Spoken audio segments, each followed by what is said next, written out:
ઈસુની જય. આવો પ્રાર્થના કરીએ. પિતા પરમેશ્વર, અમે તમારો આભાર માણીએ, તમારી સ્તુતિ કરીએ છીએ આજના સુંદર દિવસ માટે.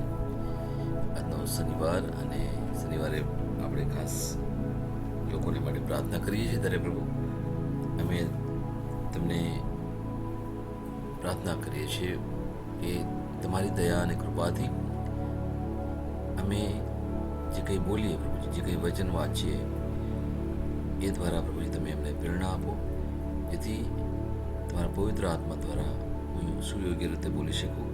અને જે લોકો આજનું જે સેશન સાંભળે એ સર્વ લોકોને પ્રભુજી તમે પ્રેરણા આપો, એમને સારી અને સુંદર સમજ આપો, જેથી એમનું જીવન વ્યવહાર સુયોગ્ય રીતે કરી શકીએ પ્રભુજી. આ પ્રાર્થના મેં અમારા પ્રભુ ઈસુ ખ્રિસ્ત દ્વારા કરીએ છીએ. આમીન.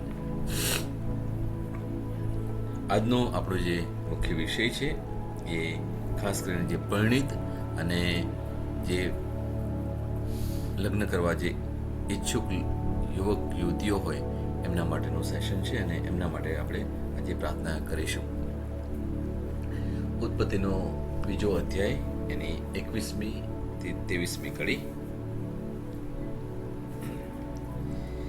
પછી પ્રભુ પરમેશ્વરે માણસને પર ઊંઘમાં નાખ્યો, અને જ્યારે તે ઊંઘતો હતો ત્યારે તેની એક પાંસળી લીધી અને તેની જગ્યાએ માંસ ભર્યું. તેમણે માણસમાંથી લીધેલી પાંસળીમાંથી એક સ્ત્રી બનાવી. પ્રભુ પરમેશ્વર તેને તે માણસ પાસે લાવ્યા. ત્યારે માણસ બોલી ઉઠ્યો, અરે, આ તો મારા હાડમાંનું હાડકું છે અને મારા માંસમાંનું માંસ છે. તે નારી કહેવાશે, કારણ તે નરમાંથી લીધેલી છે. Praise the lord. બોલો, આજનો જે વિષય છે એની ઉપર આપણું જે વાંચન છે, સમજવા પ્રયત્ન કરીએ કે ઈશ્વરે આદમને શરૂઆતમાં એક ઉત્તમ ભેટ આપી હતી. અને આ ભેટ કોઈ વસ્તુની નહીં, કોઈ પૈસાની નહીં, કોઈ ફળની નહીં, કોઈ એવી સત્તાની નહીં, પણ જે ભેટ આપી એક વ્યક્તિની ભેટ આપી, એને એક પત્નીની ભેટ આપી શરૂઆતથી. અને આ જે ભેટ પરમેશ્વરની આપવી એનો અર્થ એવો કે પરમેશ્વર જ્યારે કંઈ પણ ભેટ આપે છે એક સૌથી ઉત્તમ અથવા સૌથી મહત્વપૂર્ણ ભેટ હોઈ શકે. અને એ આદમના અંગમાંથી ઉત્પન્ન કરી. અને એટલે જ આદમ કહે છે કે આ તો મારા હાડમાંનું હાડકું છે, મારા માંસમાંનું માંસ છે.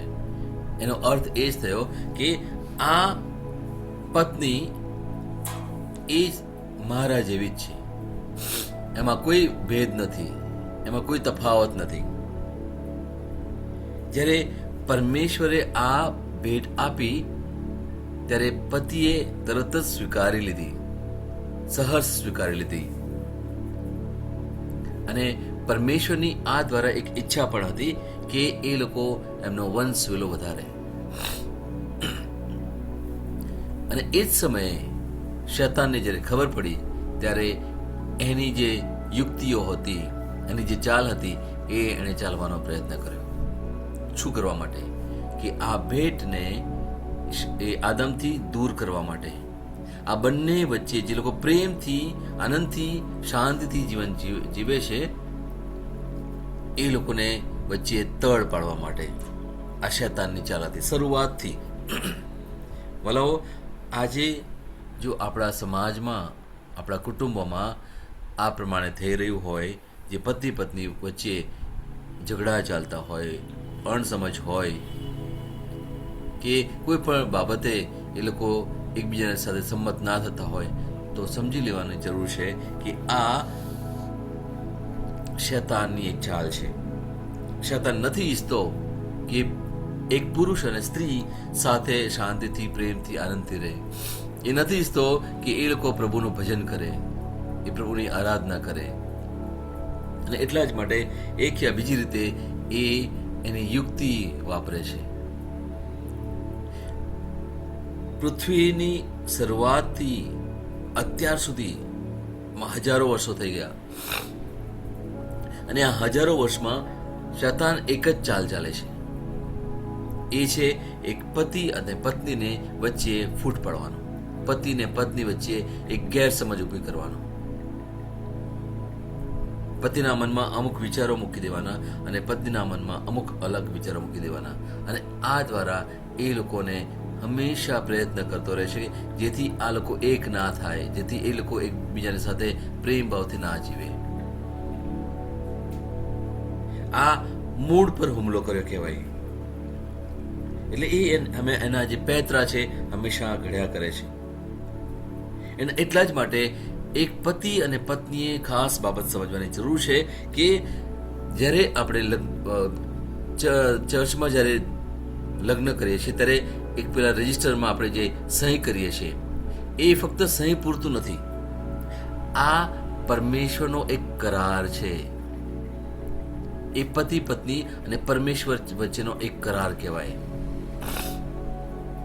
એટલા માટે એકવાર જ્યારે લગ્ન કર્યું ત્યારે પછી ક્યારેય પણ કોઈ પણ કાળે કોઈ પણ પરિસ્થિતિમાં એ લોકો અલગ થઈ જ ના શકે. Praise the lord. બાઇબલ પણ આ જ પ્રમાણે કહે છે, એ જ આપણે વાંચીશું આગળ કે એકવાર પ્રભુએ જોડ્યું કોઈ પણ માનવીએ એને અલગ ના કરી શકે. આ આપણા ધર્મનો પાયો કહેવાય. અને ક્યાંક ને ક્યાંક આવું કંઈ થતું હોય તો પછી આપણે સભાન થવાની જરૂર છે મારા વાલાઓ. કારણ કે આ શરૂઆતમાં ઈશ્વરે આપેલી ભેટ છે. જેમ આદમને હેવાને આ ભેટ મળી હતી એકબીજાની, એ ભેટ આજે પણ પ્રભુ બધાને આપવા પ્રયત્ન કરે છે. પણ પેલો શૈતાન નથી ઈચ્છતો કે પતિ પત્ની વચ્ચે આ ભેટ રહે, આ પ્રેમ ભાવ રહે, આ સમજ રહે. અને એટલા માટે એ એક બીજી રીતે પેતરા રચે છે. અને આજે આપણે જોઈએ છીએ કે ઘણા લોકોના કુટુંબોમાં ઘણી બધી તકલીફો થઈ રહી છે. અને એનાથી આપણે વલાઓ સમજવાની જરૂર છે. ઘણીવાર એક શબ્દ છે ગુજરાતીમાં ફારગતી. ફારગતી એને મેં બે શબ્દોની રીતે જોયું છે. ફાર અંગ્રેજી રીતે મેં જોયું છે કે એ દૂર, અને ગતિ એટલે આગળ વધવું. ફારગતિ એ શબ્દ છે કે એકબીજાથી દૂર જવું. અને આ શૈતાનની ચાલ છે. વારંવાર એક બાબત આપણે સમજવાની પ્રયત્ન કરીએ, જો આ કોઈ પતિનો આમાં વાંક નથી કે કોઈ પત્નીનો આમાં વાંક નથી. જે વાંક છે એ કોઈ ત્રીજી વ્યક્તિનો વાંક છે. જો એફએસએસનો 6 અધ્યાય અને 12મી કડીમાં તમે વાંચશો તો તમને ખબર પડશે કે આ એક યુદ્ધ છે. આપણે ઘણા વખતથી આ એક વિષય લઈને ચાલી રહ્યા છે, મુખ્ય વિષય, મન એક યુદ્ધ ભૂમિ. અને આ એક યુદ્ધ છે. જ્યારે આ યુદ્ધ આપણું નથી, કોઈ પતિ આપણી વિરુદ્ધ નથી કે કોઈ પત્ની આપણી વિરુદ્ધ નથી, પણ પેલો શૈતાન એ વચ્ચે આવીને એ એક આત્મા છે, એને આપણે જોઈ નથી શકતા. એ આત્મા શું કરે છે? એ આપણને બહારથી આપણને પાડવા માટે પ્રયત્ન કરે છે. એ પતિની ઉપર આરોપ એવો મૂકે છે અથવા એનામાં એવી ગેરસમજ ઉત્પન્ન કરે છે. એ પત્ની ઉપર એક એવો આરોપ મૂકે છે, એના મનમાં એવી ગેરસમજ ઊભી કરે છે. અને ત્યારે આ એક પુરુષ અને સ્ત્રીને લાગે છે કે તે મારે ગેરસમજ ઉત્પન્ન કરી, તે મારા માટે આવું કર્યું, તું આવું બોલ્યો, તું તેને, એટલે ઘણી બધી એવી ગેરસમજો ઊભી કરે છે. કોણ કરે છે? પેલો જે આત્મા છે, જે દેખાતો નથી આપણને, એ બહાર રહીને આવું કરે છે. શું કરે છે? મનમાં શંકા લાવે છે, અવિશ્વાસ લાવે છે, ધિક્કારની ભાવના લાવે છે, દ્વેષની ભાવના લાવે છે. અને આપણને એવું લાગે છે, ઓ મારા પતિએ મારી સામે આવી રીતે વર્તન કર્યું અથવા મારી પત્નીએ મારી સાથે આવી રીતે વર્તન કર્યું. ના વાલાઓ, આ મુખ્ય બાબત આપણને ખાસ સમજવાની જરૂર છે વાલાઓ. કારણ કે આ એક સંસ્કાર છે અને સંસ્કાર ક્યારેય તૂટી ના શકે. એકવાર જોડાયા તો મૃત્યુ પર્યંત આ સંસ્કાર ચાલે જ છે. જો તમે પતિ હોય અથવા પત્ની હોય તો તમે ઘણા વર્ષોથી તમારા સંબંધો ચાલી રહ્યા છે, પણ ક્યાંક ને ક્યાંક તમે ગેરસમજ ઊભી કરી હોય અથવા આપણે તો નથી કરતા, પણ પેલો શૈતાન ગેરસમજ ઊભી કરતો હોય, ક્યાંક ને ક્યાંક એવી શંકા લાવતો હોય, ક્યાંક ને ક્યાંક એવો અવિશ્વાસ ઉત્પન્ન કરતો હોય, તો સમજી જજો વલાઓ, એમાં પતિનો દોષ નથી કે પત્નીનો દોષ નથી. એક ઉદાહરણ મારે તમને આપવું છે કે ઘણીવાર પરિસ્થિતિ કેવી ઉત્પન્ન થાય છે કે એકવાર પત્નીને કેન્સર થયું અને એ હોસ્પિટલમાં હતી, અને કેન્સર થાય એટલે આપણને ખબર છે કે એમના વાળ જતા રહે, એટલે પતિ ત્યાં બાજુમાં બેઠો છે, એની સેવા કરે છે, અને પત્ની કહે છે કે તમે હવે એક કામ કરો, મને છોડી દો. તો કહે છે કેમ, તને કેમ છોડવાની? કારણ કે જુઓ, હવે મારા વાળ તો પેલા લાંબા લાંબા વાળ હતા, તમને બહુ જ ગમતા હતા, એ તો હવે વાળ રહ્યા નથી, હું કેટલી કદરૂપી થઈ ગઈ છું, મારામાં હવે ખબર નહીં કેટલો સમય હું જીવીશ. એટલે પતિ કશું બોલતો નથી, એ ચૂપચાપ બહાર નીકળી જાય છે. થોડા સમય પછી એ દરવાજો ખટખટાવે છે, અને પત્ની જ્યારે ખોલે છે દરવાજો, અને ત્યારે પત્ની દુષ્કર રડી પડે છે, અને જઈને એ પતિને ભેટી પડે છે. કેમ? કારણ કે પતિ એ પણ પોતાના વાળ કાઢી નાખે છે, અને પત્નીને કહે છે કે તને લાગે છે કે તું કદરૂપી છે, હવે તું સુંદર નથી, હું પણ તારા જેવો થઈ ગયો. જે છે બીમારી છે, જે કંઈ શરીર પર છે, એ તો બાહ્ય છે, અંદર તો મને તારા માટે પુષ્કળ પ્રેમ છે. વલાઓ, જીવનમાં ઘણી વાર આવું કંઈક બને છે આપણી સાથે, અને ત્યારે આપણે જે અંદર આપણને જે પ્રેમ છે એ જ બતાવીએ, બાહ્ય બાબતો ના જોઈએ. આપણે જે યાદ રાખવાનું છે વલાઓ, કે આ જે સંબંધ છે પતિ અને પત્ની વચ્ચેનો, એ બહુ જ પવિત્ર સંબંધ કહેવાય. ગમે તે પરિસ્થિતિ હોય, આપણે જે વચન પણ લઈએ છીએ દેવળમાં કે સુખમાં અને દુઃખમાં, તંદુરસ્તી અને માંદગીમાં હું તને ક્યારેય છોડીશ નહીં. આ જે વચન આપણે લીધું છે એને આપણે રોજને રોજ યાદ કરતા રહીએ. હું એક તમને ખાતરી આપી શકું, મને ખાતરી છે કે તમે તમારી પત્નીને ધિક્કારતા નથી, તમે તમારા પતિને ક્યારેય ધિક્કારતા નથી.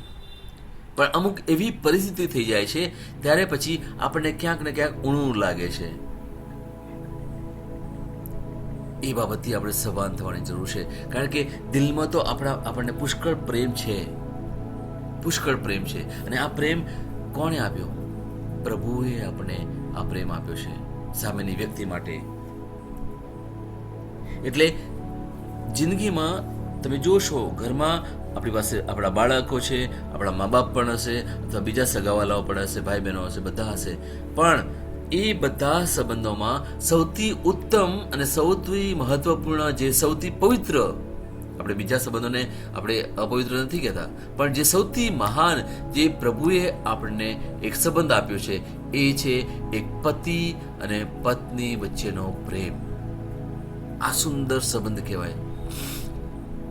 એક સમય આવશે કદાચ મા બાપ છોડીને જતા રહેશે, એક સમય આવશે બાળકો પણ છોડીને જતા રહેશે, એક સમય આવશે બીજા સગાવાલાઓ પણ છોડીને જતા રહેશે, પણ આ પતિ અને પત્ની વચ્ચેનો જે પ્રેમ છે એ ક્યારે અલગ થઈ ના શકે. મારવાલાઓ, યાદ રાખજો. Praise the lord. બાઇબલનું એક વચન, સુંદર વચન છે, અને ત્યાં આપણે જો તમને ખબર હોય કે એક ઘર રેતી ઉપર બનાવેલું અને એક ખડક ઉપર બનાવેલું.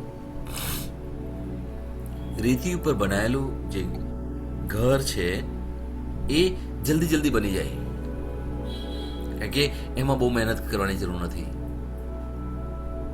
પણ જે ખડક ઉપર બનાવેલું ઘર, એના માટે તમારે શું કરવું પડે? એ રેતીને પછી તમારે અલગ કરવી પડે, અને એને સાફ કરવી પડે, અને પછી ઊંડાને ઉતરવું પડે. જ્યારે પેલો ખડક આવે ત્યાં તમે એમાં પાયો મૂકીને પછી તમે એની પર ઘર બાંધો. જે તરત જ ઘર બન્યું છે, જ્યારે પવન આવશે, વાવાઝોડું થશે, ત્યારે એ ઘર તરત જ તૂટી જાય. કારણ કે એમાં કોઈ તૈયારી નથી કરી, એમાં તમે કોઈ સહન નથી કર્યું, એમાં કોઈ હાડમારી તમે બેઠી નથી, એમાં તો તોફાનનો કોઈ એવો સામનો પહેલાં કર્યો નથી, એનો કોઈ અનુભવ થયો નથી. એટલા જ માટે જેવું તોફાન આવે છે, જેવી ગેરસમજ થાય છે, જેવી શંકા આવે છે, અવિશ્વાસ આવે છે, અને એ પછી એ લગ્ન સંબંધ રહેતો નથી.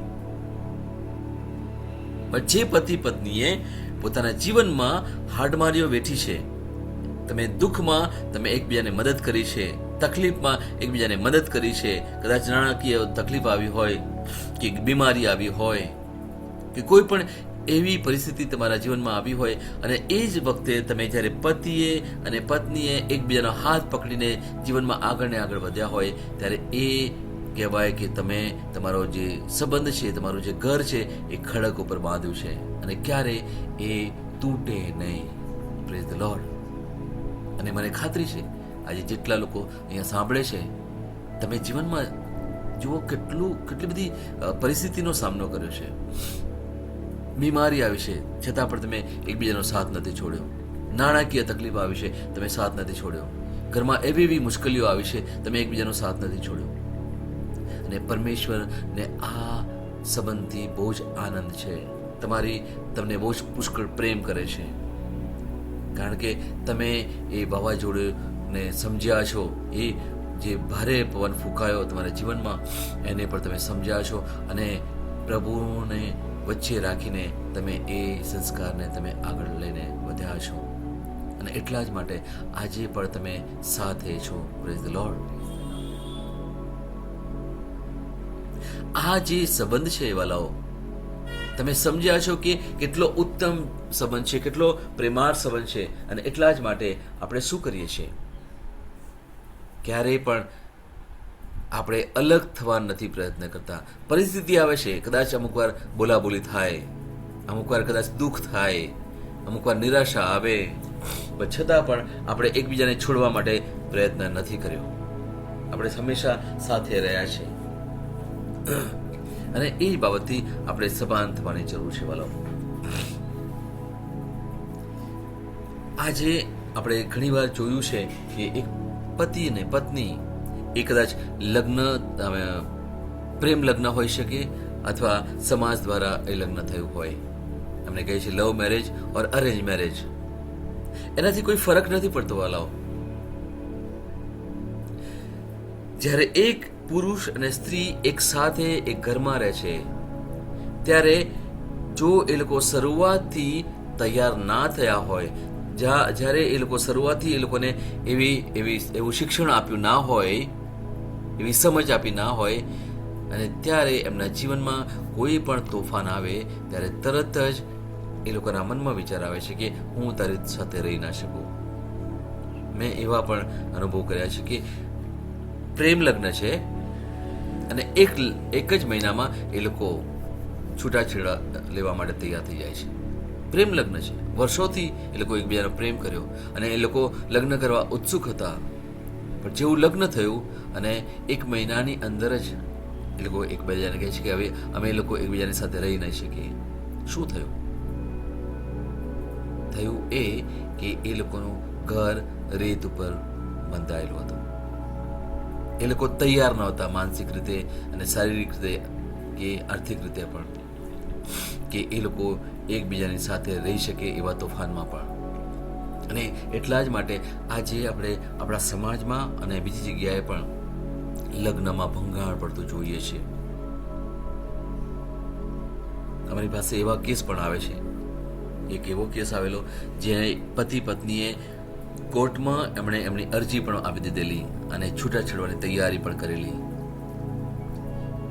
એ એમનો કેસ સૌથી પહેલા તો જે વડા પુરોહિત છે એમની પાસે ગયું, એમનાથી કંઈ નહીં થયું. પછી જે પેરિસ પ્રિસ્ટ એમની પાસે પણ એક કેસ ગયો અને કદાચ એમણે એક વાર વાત કરી પણ પછી એમણે પણ હાથ ઉપર કરી દીધા. અને પછી જે પેરિસ કાઉન્સિલ છે એમના એક મેમ્બર દ્વારા અમારા વિશે વાત કરી કે સિસ્ટર વંદના અને બ્રધર પ્રકાશ છે એમને આ કેસ આપીએ. અને અમારી પાસે જ્યારે એ લોકોની વિશે વાત આવી અને પછી અમે શું કર્યું, અમે શરૂઆતથી એ લોકોની સાથે પ્રભુના વચનને લઈને વાત કરી. ધીરે ધીરે ધીરે સૌથી પહેલા તો કે આ છૂટાછેડા થઈ જ ના શકે. You can not take any divorce at all. First and foremost you should understand main thing કે તમે ક્યારે છૂટા પડી ના શકો. અને જ્યારે આ લોકોને સમજણ નથી પડતી, જ્યારે શરૂ આવતા હતા ત્યારે વાત કરતા હતા, ફોન પર વાત કરે, ઘણીવાર વ્યક્તિગત આવીને વાત કરે, ત્યારે હંમેશા એ લોકો એકબીજાના વિશે વિરુદ્ધમાં જ વાતો કર્યા કરે. એણે આવું કર્યું અને તેવું કર્યું અને ઘણી બધી, અને મેં ફક્ત સાંભળતા હતા. હા, કે એમના જીવનમાં ઘણી બધી એટલી બધી ઉથલ ફાથલ થયેલી હતી, એટલે એ લોકો ફક્ત પ્રશ્નો લઈને જ આવતા હતા. એ લોકો એકબીજાને માટે દ્વેષ ભાવના અને વેર ભાવના અને ગુસ્સાની લાગણીઓને એવું જ લઈને આવતા હતા. તો શરૂઆતમાં અમે ફક્ત સાંભળ્યું, એમને કોઈ એવો પ્રત્યુત્તર નહીં આપ્યો. એના માટે આવું નહીં કરવાનું, તેવું નહીં કરવાનું, અમે ક્યારેય એ લોકોને સલાહ પણ નહીં આપી. થોડા સમય સુધી આ પ્રમાણે ચાલ્યું. પણ તમે જોશો કે ક્યારે કોઈ વ્યક્તિ ગુસ્સો કરે તો કેટલા સમય ચાલે? થોડો સમય, મે બી થોડા દિવસો સુધી. પછી એકવાર ભૂલી દે જાય, પછી એમની પાસે કશું છે નહીં. પછી અમારો જે વારો આવ્યો કે એમને અમે ફોન કરીએ, ઘણીવાર એ લોકો સામેથી ફોન કરીએ, તો અમે લોકો શું કરીએ? ફક્ત વચનથી એમની સાથે વાત કરતા હતા, ફક્ત વચનથી, બીજી કોઈ પણ બહારની વાતો નહીં. ધીરે ધીરે ધીરે એ લોકોને સમજ પડવા માંડી કે પતિ અને પત્ની વચ્ચેનો જે સંબંધ છે, એકવાર જોડાયા પછી ક્યારેય તમે મૃત્યુ પર્યંત તમે એકબીજાને છોડી ના શકો.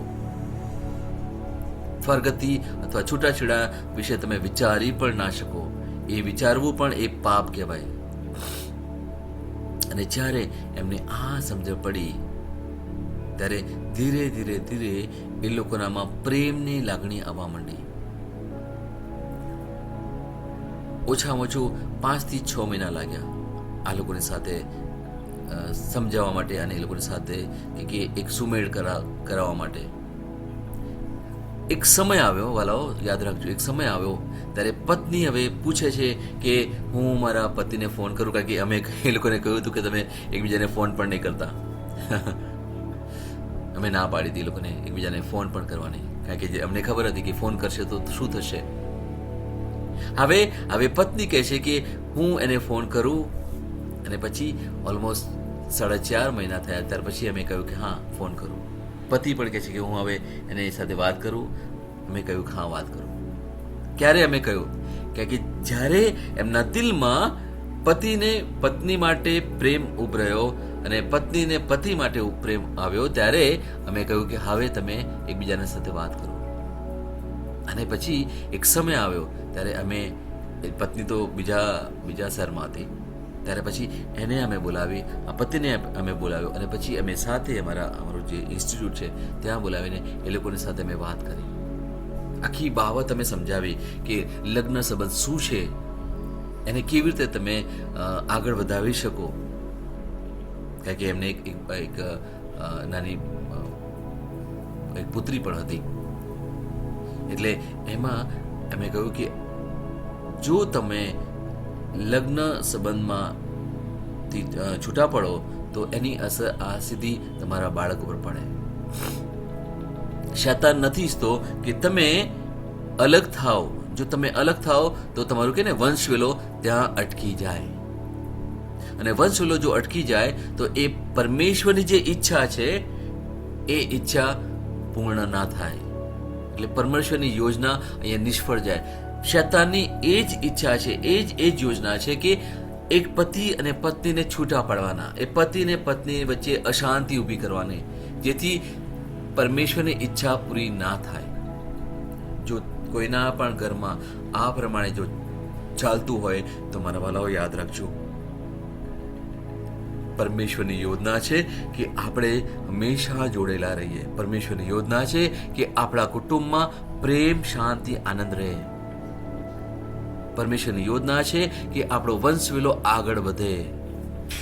એ પછી તમારા કુટુંબમાં પુત્ર હોય અથવા પુત્રી હોય, દીકરો અથવા દીકરી હોય, એના દ્વારા વંશવેલો આગળ વધે. વંશવેલો આગળ વધવાનો મતલબ શું છે મારા વાલાઓ? કારણ કે પરમેશ્વર જે સર્વશક્તિમાન છે, જે મુક્તિદાતા છે, જે સર્જનહાર છે, એમણે જે તમને પ્રેમ આપ્યો છે અને તમારા પ્રેમથી જે એક નવું બાળક ઉત્પન્ન થયું છે, એમનામાં પણ એ જ પ્રેમ છે, પ્રભુનો પ્રેમ છે. અને એ જ પ્રેમ પછી આગળ એમના દ્વારા એ પણ જ્યારે લગ્ન કરે ત્યારે એ પણ પ્રેમ આગળ વધે અને એ રીતે આપણો વંશવેલો આગળ વધે. પરમેશ્વરની આ એક ઉત્તમ યોજના છે આ પૃથ્વી ઉપર, જેથી એમના નામનો પ્રચાર થાય, એમના નામનો પ્રચાર થાય. અને જે આ પ્રમાણે ના થયું હોય તો સમજવાનું કે એ શૈતાન આવી ચાલ ચાલે છે. એના માટે આપણે અત્યારે પ્રાર્થના કરીએ વાલાઓ. શું કરવાનું છે વાલાઓ? કે પ્રાર્થના કરવાની છે કે આ લગ્ન સંબંધ ના તૂટે, એમાં ભંગાણ ના પડે, એમાં અશાંતિ કે ઝઘડા જો કદાચ ચાલતા હોય તો એનું કારણ એ છે કે પ્રાર્થનાનો અભાવ છે વાલાઓ.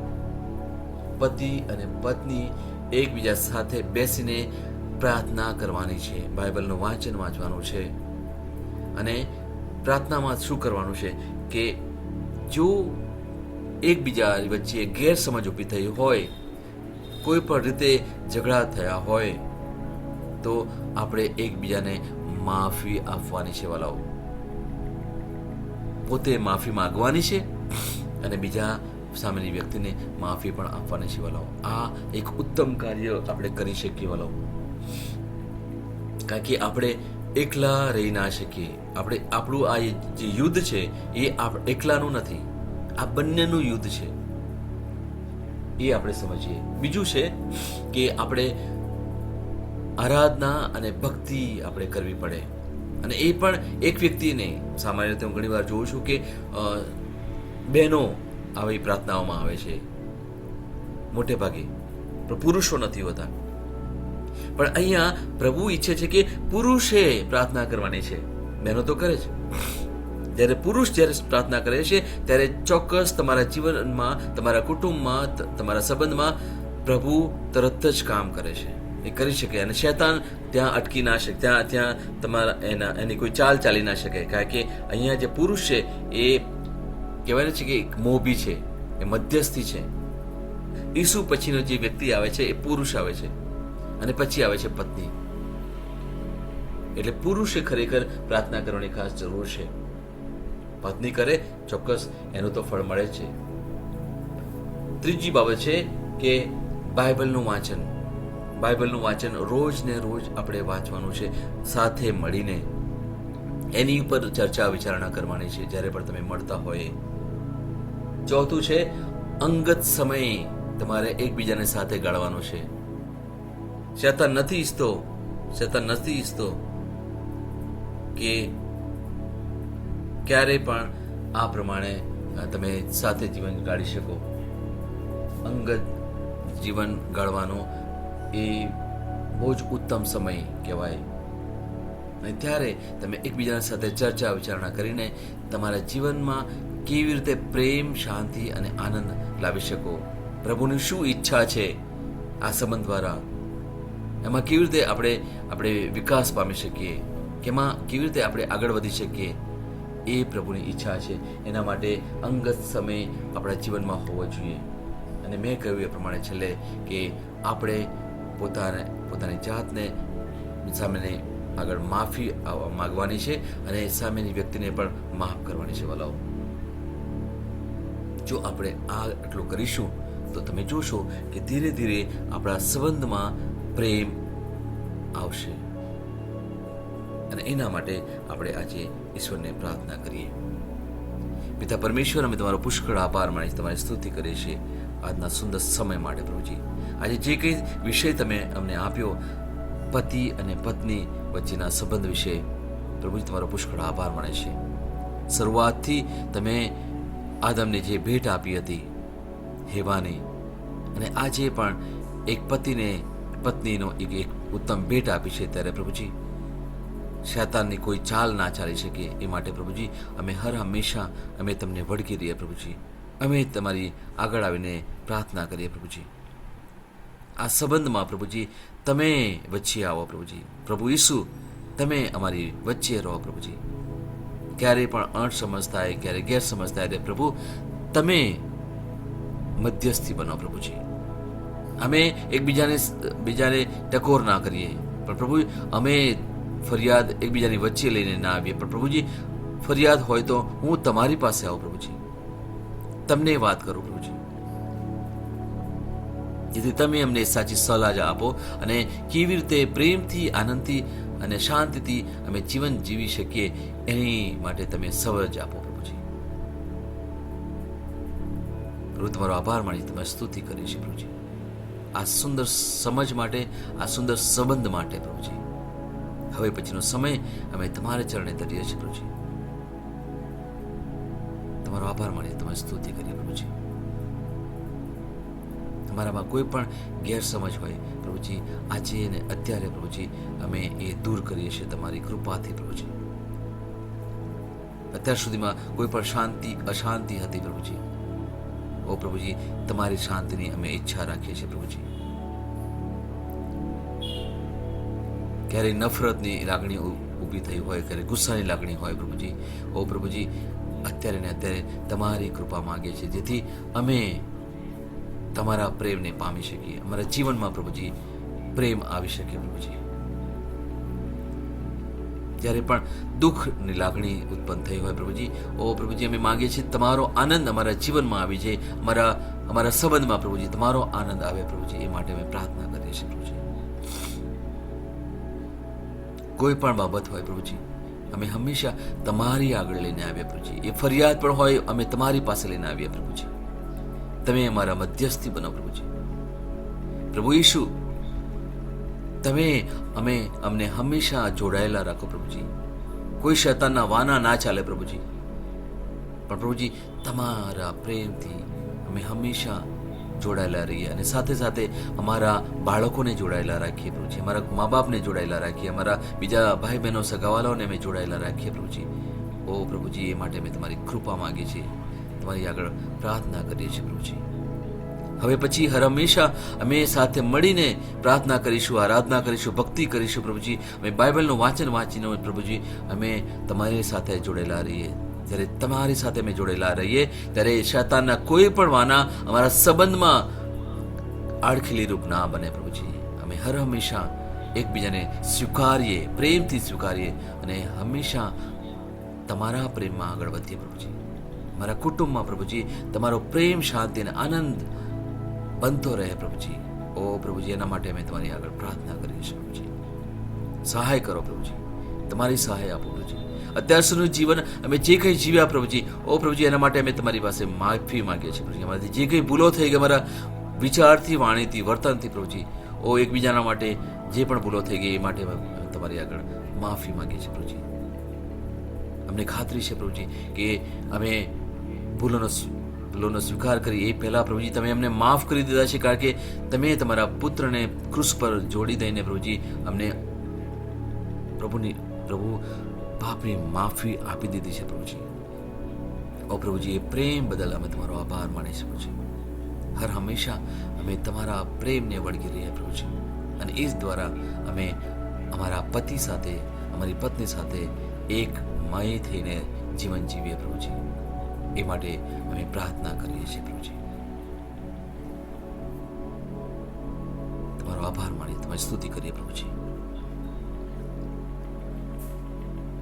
Hallelujah, hallelujah, hallelujah, hallelujah, hallelujah, hallelujah. Hallelujah, hallelujah, hallelujah, hallelujah. Karama shaba baba karama sheke de be sheke de de she de be shabara balake. Hallelujah, rabba baba shaba khene khere me shala khere be shatana mashori baba shaba khene tere rabala bara bare karaba shabala karana de karashi de be she be shabara ba kare kare she de be ke la raba shabara ba sheke de she de be she be shara karama sheke. Hallelujah, la rabba hakana makara ba sheke de be shaba karaba te kene me sheke la rabba shkote Rava Shabaraba Keri Beshevere Beshevere Shakarama Shabala Karama Shahate Kiri Hallelujah Rabba Shabaraba Keri Beshibaraba Kara Kara Karama Shekere Kere Kere Kere Kere Beshiberiki Labaraba Shekeri Bihalari Rabba Rabba Shetene Hekene Mashate Kene Mashobe Rabba Hata Mahakeri Beshekeri Tarama Hati Kuma Shibikila La Rabba Kalaba Keri Beshetene Hatorba Kene Meshidarba Kalama Vishti Reba Rabba Rabba Shabaraba Shibiri Bishaba Karaba Shibara Karama Shetere Sheke Hallelujah Rabba Shabaraba Karaba Shibe Kere. Thank you, Jesus. Praise you, hallelujah, hallelujah, hallelujah, hallelujah, hallelujah. Thank you, Jesus. Praise you. Thank you, praise you, hallelujah, hallelujah, hallelujah, hallelujah. Karama Shekere Bishikiri Bakaraba Shiki Labaraba Shabaraba Kere Kere Shekere Shikiri Bishabala Bakarama Shetere Bishikiri Bahakene Rabba Rabba Kere Kere Kere Shere Kere Sharaba Shabaraba Kere Hallelujah Rabba Shabaraba. Thank you, Jesus. Praise you, hallelujah. Praise Lord. Thank you, Lord. Praise the Lord. પિતા પરમેશ્વરનો જય હો, પિતા પરમેશ્વરનો જય હો, પુત્ર ઈશુનો જય હો, જય હો, પવિત્ર આત્માનો જય હો, પવિત્ર આત્માનો જય હો, પવિત્ર ત્રૈક્યનો જય હો, પવિત્ર ત્રેકેનો જય હો, ઈસુની જય. ઈસુની જય.